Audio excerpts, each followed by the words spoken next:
What's up, YouTube? It's Eli, and I'm back again with another wave tutorial today. So, and today for you guys, I'm gonna be showing you my brushing angles. I got a few comments from you guys asking me, my brushing angles, how do I brush my 360 waves, and to show you guys, like a video on how I brush my waves. So that's what I'm gonna do.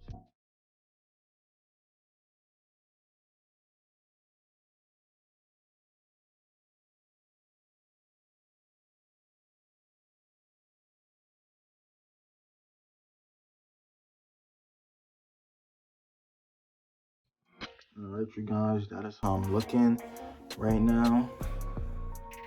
I don't even have nothing in my hair. I haven't put nothing in my hair in about 2 days, because my hair is kind of still a little bit moisturized. It's a little dry, so I'm gonna add, some oil today. But, for the most part, my hair is very good. It's healthy.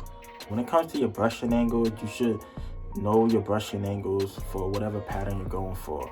Whether it's 360, 540, or 720, or, 360 hybrid, or, whatever you're going for.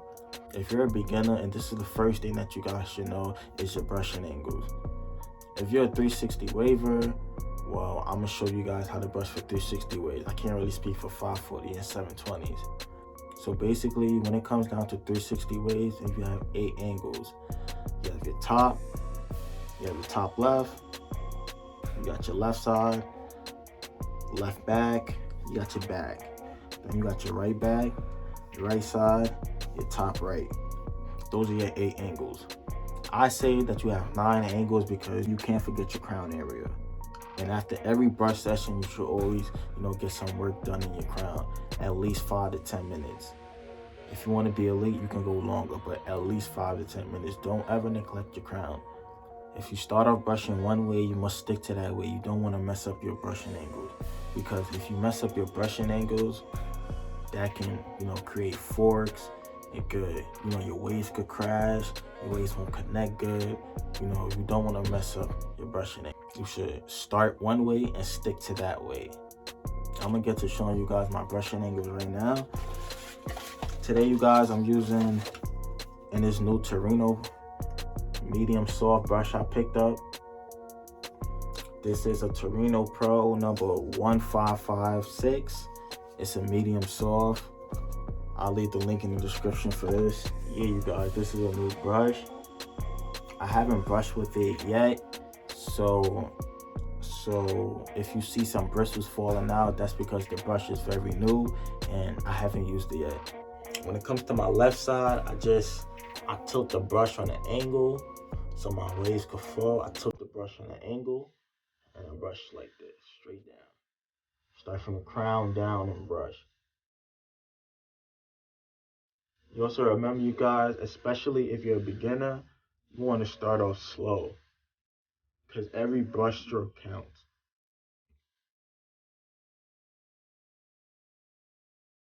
Now when it comes to my left back, I just tilt the brush on an angle and I brush straight down from the crown. You kind of want to put the middle of the brush, kind of position the middle of the brush right here, right on that angle where.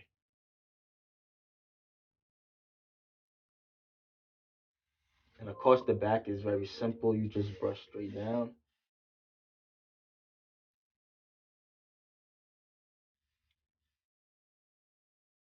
Man, I love the way this brush feels. Now my right back side, I just brush straight. I'll put the brush on an angle again, and I brush straight down.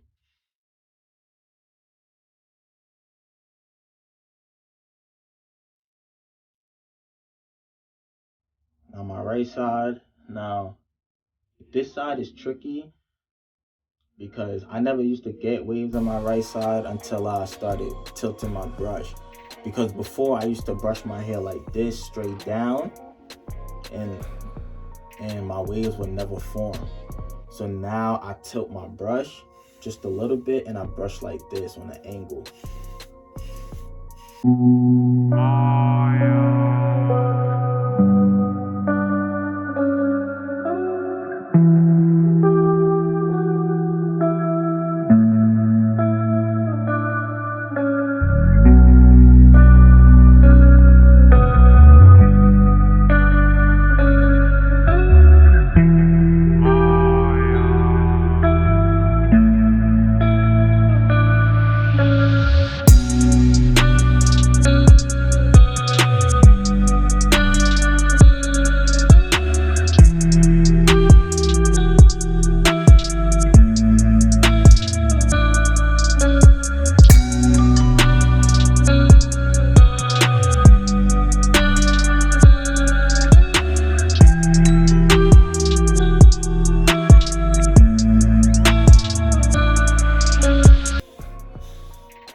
Alright, you guys, and I showed you how I brush my 360 waves. So now, you guys, my hair is a little bit dry, so I'm gonna add some oil, and then I'm gonna go on a brush session. So pick up your brushes and brush with me.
Alright, you guys, and that is the end of the video. If you like this video, and give me a thumbs up, comment and subscribe. And also, guys, and I know you guys like this do-rag, fire do-rag. I'm gonna leave the link in the description to get that do-rag, and you guys can also use my coupon code for a discount. Alright, you guys, stay wavy. Until next time.